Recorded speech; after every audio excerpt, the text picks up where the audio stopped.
नमस्कार दोस्तों, radio academy में आपका स्वागत है। आप सब कैसे हैं? उम्मीद करती हूँ कि आप सब बहुत अच्छे होंगे और मन लगा के पढ़ाई भी कर रहे होंगे।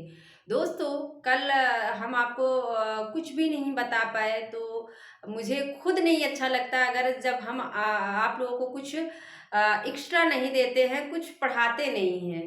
क्योंकि दोस्तों जो एक टीचर होता है ना, उसको हमेशा जो है कुछ न कुछ देना ही अच्छा लगता है। उसको उसके पास जो भंडार रहता है, जो ज्ञान का भंडार होता है, वो चाहता है कि हम सब में बांटें। तो मुझे भी नहीं अच्छा लग रहा था।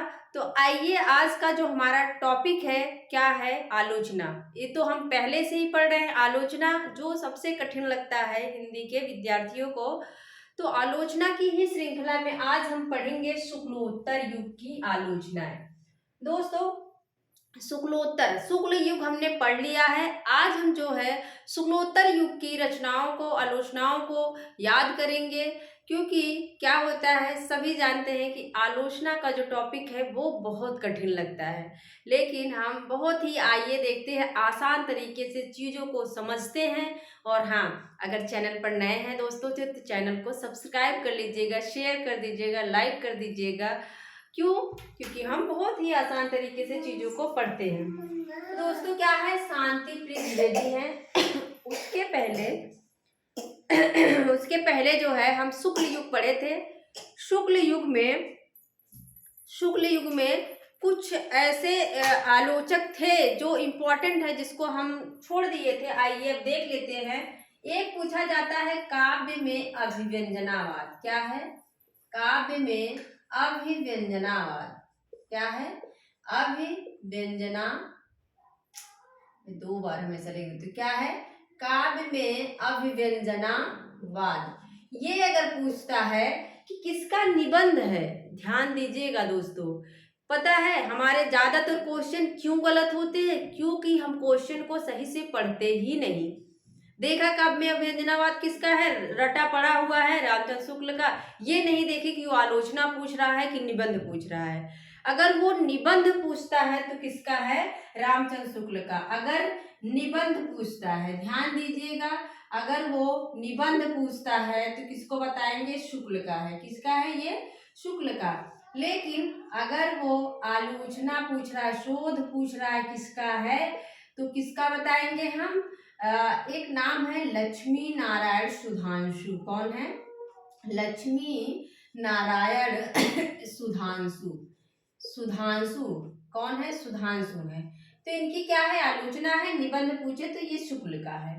अब इसको याद कैसे करें? क्या करेंगे अब? इसको याद कैसे करें कि अभिव्यंजना वाला जो है सुधांशु का है? तो मैंने याद किया था दोस्तों, जब मैं पढ़ रही थी स्कूल में, तो मेरे साथ का एक लड़का जूनियर था, मेरे पीछे, मतलब मेरे क्लास में पीछे था वो। हम किसी में रहे होंगे, याद नहीं आ रहा, लेकिन वो क्या करता था?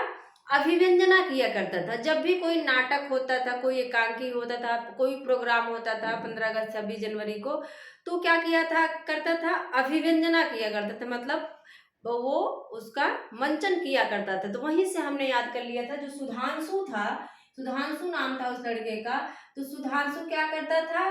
अभिव्यंजना किया करता था। तो उसका क्या हो जाएगा? अभिव्यंजनावाद। दोस्तों, अगर आवाज़ में कोई दिक्कत हो रही हो तो उसके लिए माफ़ी चाहूँगी, क्योंकि माइक जो है वो ख़राब हो चुका है। बिना माइक लगाए ही हम क्या कर रहे हैं? वीडियो रिकॉर्ड कर रहे हैं। तो आप सब जो है कंटेंट पे फोकस रखिएगा कि क्या पढ़ाया जा रहा है, क्या बताया जा रहा है, बाकी चीज़ें छोड़ दीजिए। आइए फिर देखते हैं कौन है ये गुलाब राय। कौन है? गुलाब राय की एक रचना है। ये सब शुक्ल युग के ही हैं। इनकी क्या पूछी जाती है? नौ रस किसकी है? क्या पूछ लिया जाएगा? नौ रस किसकी रचना है, या नौ रस किसकी आलोचना है? तो याद रख लीजिए, गुलाब में क्या होता है? रस होता है कि नहीं? गुलाब जल सब लगाते हैं ना फेस पे, तो वो ही समझ लो, वो रस ही तो है। तो गुलाब में क्या निकलता है? नौ रस है। गुलाब में क्या है? नौ रस है। नौ रस। तो गुलाब में क्या होगा? रस। नौ रस होगा। गुलाब में क्या है? नौ रस है। एक जो है पूछा जाता है, बहुत इंपॉर्टेंट है, विश्व साहित्य विमर्श। क्या है? विश्व साहित्य विमर्श है। क्या है? विमर्श। हमने बताया था ये किसका है? बख्शी का। पद्मलाल पुन्नालाल बख्शी इनका नाम है, पद्मलाल पुन्नालाल बख्शी। हमने जब आत्मकथा पढ़ा था तो उसमें बताया था कि जो पन्ना नाम के व्यक्ति थे हमारे हम लोगों के घर पे आते थे और वो अपनी कथा कहते थे। क्या करते थे? अपने घर की कथा कहानी कहा करते थे। और उसी से हमने ये भी रिलेट कर लिया था कि कथा में वो विचार विमर्श किया करते थे। क्या करते थे? वो विमर्श किया करते थे। विश्व साहित्य, पूरे विश्व साहित्य का वो विमर्श करते थे। कौन? पन्ना, जो हमारे घर के बगल के थे। पन्ना जो थे वो क्या करते थे? उसी में अपने घर के, अपने पूरे विश्व का क्या करते थे? विमर्श किया करते थे। इस तरह से याद हो गया। दोस्तों, ये हो गए शुक्ल युग के जो इम्पोर्टेंट थे, उसको हमने बता दिया। काव्य में अभ्यंजनावाद, अभ्यंजना कौन करता था? सुधांशु करता था। गुलाम में क्या होता है? नवरस होता है। विमर्श कौन करते हैं? पन्ना करते थे, पन्नालाल बख्शी करते थे। अब हम पढ़ेंगे शुक्लोत्तर युग, मतलब शुक्ल का समय, शुक्ल के बाद का जो समय था, उसके बाद के जो आलोचक हुए, उन्हीं को कहा जाता है शुक्लोत्तर युग। शांति प्रिय द्विवेदी अगर पूछ ले कि ये कैसे आलोचक हैं, तो कैसे हैं ये? प्रभाववादी। कैसे कैसे आलोचक है ये? प्रभाववादी। कैसे हैं? प्रभाववादी। एग्जाम में पूछ सकता है कि शांति प्रिय द्विवेदी कैसे आलोचक है, तो आप लोग को बताना है कि वो प्रभाववादी हैं। एग्जाम में इनका बहुत पूछता है, नंद दुलारे वाजपेयी का। ये छायावाद के प्रसिद्ध आलोचक माने जाते हैं और इनको सौष्ठववादी आलोचक कहा जाता है। बहुत बार पूछा गया है कि सौष्ठववादी आलोचक कौन है, तो नंद दुलारे वाजपेयी हैं। इनको कह सकते हैं क्या क्या? समन्वयवादी, समन्वयवादी है। एक है स्वच्छंदतावादी, मतलब ये सब इन्हीं के लिए है, स्वच्छंदतावादी। और एक है सौष्ठववादी। क्या है? सौष्ठववादी। तो ये सब तीनों क्वालिटी किसमें है? नंद दुलारे में है। किसमें है? नंद दुलारे में है। नंद दुलारे का जो समय है 1906, मतलब इनका जन्म जो होता है 1906 में होता है। इसके बाद नगेंद्र आते हैं 1915 में। एग्जाम में पूछ सकता है कि 1915 में किसका जन्म होता है, तो आप लोग जानते रहिए कि 1915 में कौन है? डॉक्टर नगेंद्र है। कौन है? डॉक्टर नगेंद्र हैं। अब हम याद करते हैं शांति प्रिय द्विवेदी की आलोचनाएं। इन्होंने कामायनी को क्या कहा है, हमने पिछली क्लास में बताया है, तो आप सब मुझे कमेंट बॉक्स में बताएंगे इन्होंने कामायनी को क्या कहा है, शांति प्रिय द्विवेदी ने। अब देखो, जो शांति किसे चाहिए? एक कवि को चाहिए जो साहित्य लिखता है। तो अगर कहीं शोर शराबा हो रहा है तो वहां पे कुछ लिख पाओगे नहीं ना। शांति चाहिए इसको, हर समय क्या चाहिए? अपने साहित्य के निर्माण के लिए शांति चाहिए। शांति चाहिए हर समय, समसमायिकी। हमारे साहित्य निर्माता, वो साहित्य के निर्माता हैं, शांति चाहिए उनको। और संचरणी, इसीलिए तभी जाके उनका मन जो है संचरण कर पाएगा। फिर से देखो, शांति में रहेंगे हर समय, समसमायिकी, हर समय शांति में रहेंगे तभी साहित्य का निर्माता बन पाएंगे और तभी उनका मन जो है संचरण कर पाएगा। इस तरह से हमने याद किया था दोस्तों, आप भी कर लीजिए। नंद दुलारे वाजपेयी हैं। इनकी जितनी भी आलोचनाएं यहाँ पे लिखी गई हैं सभी को याद करना है, क्योंकि एग्जाम में सभी पूछी गई हैं। तो देख लीजिए क्या है। हिंदी साहित्य 20वीं शताब्दी, जयशंकर प्रसाद, प्रेमचंद। आधुनिक साहित्य, महाकवि सूरदास, महाकवि निराला, नई कविता, कवि सुमित्रानंदन पंत। रस सिद्धांत, आधुनिक साहित्य सृजन और समीक्षा।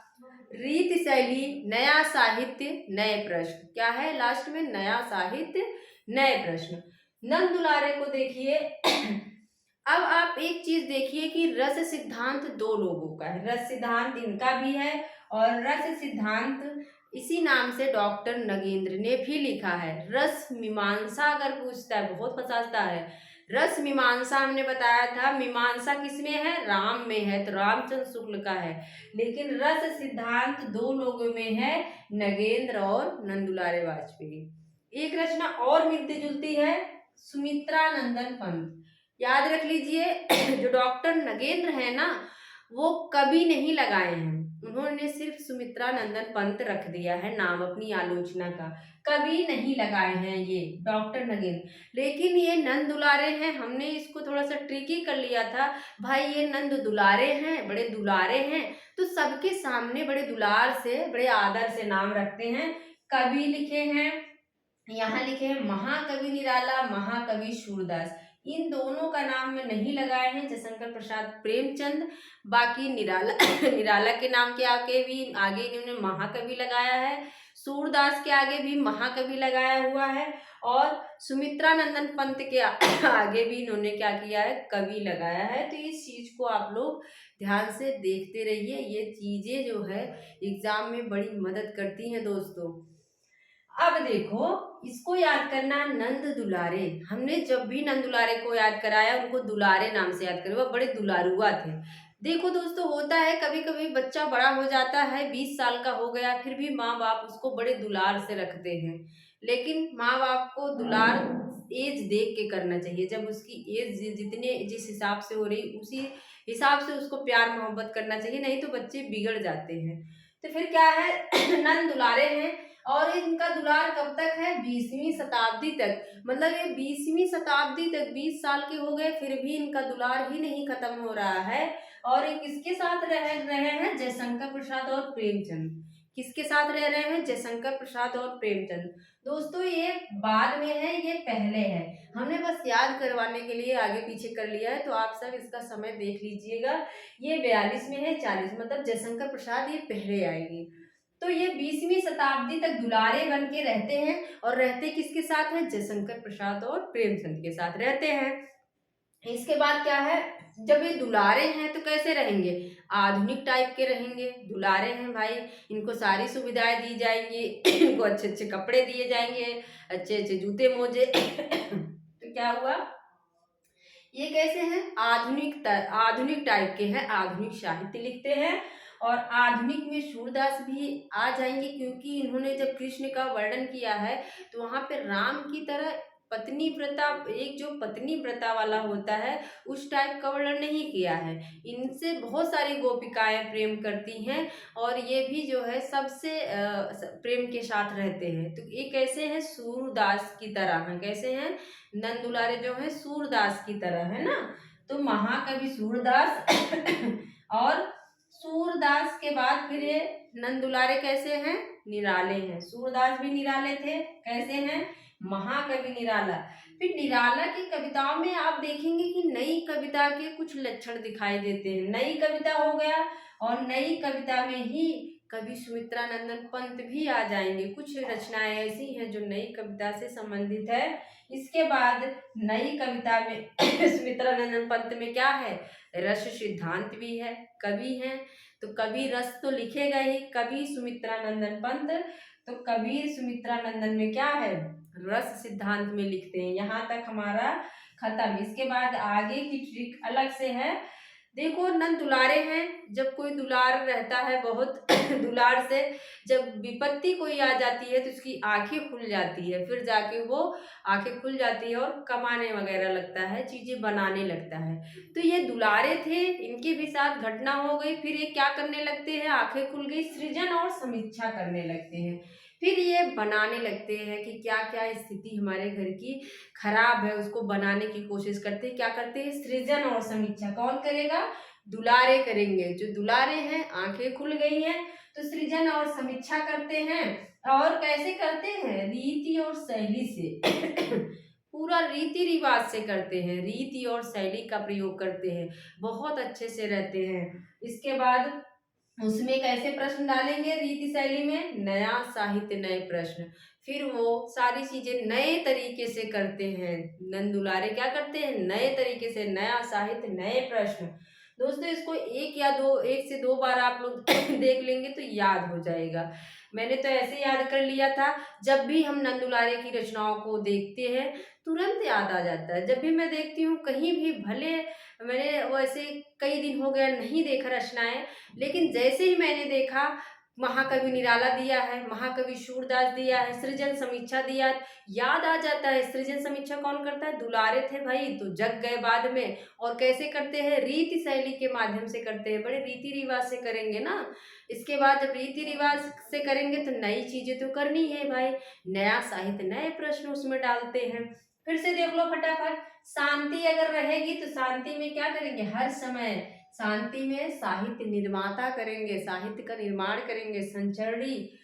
इसके बाद है नंद दुलारे। दुलारे कब तक रहते हैं? 20 साल के हो गए हैं, 20वीं शताब्दी तक के दुलारे रहते हैं, जयशंकर प्रसाद प्रेमचंद के साथ रहते हैं। और एक ऐसे हैं नंद दुलारे आधुनिक टाइप के हैं, आधुनिक साहित्य लिखते हैं। और आधुनिक कौन था? महाकवि सूरदास भी थे आधुनिक, महाकवि निराला भी हैं। और उसके बाद निराला कैसे हैं? नई कविता में भी उनकी रचनाएं दिखने को मिलती हैं।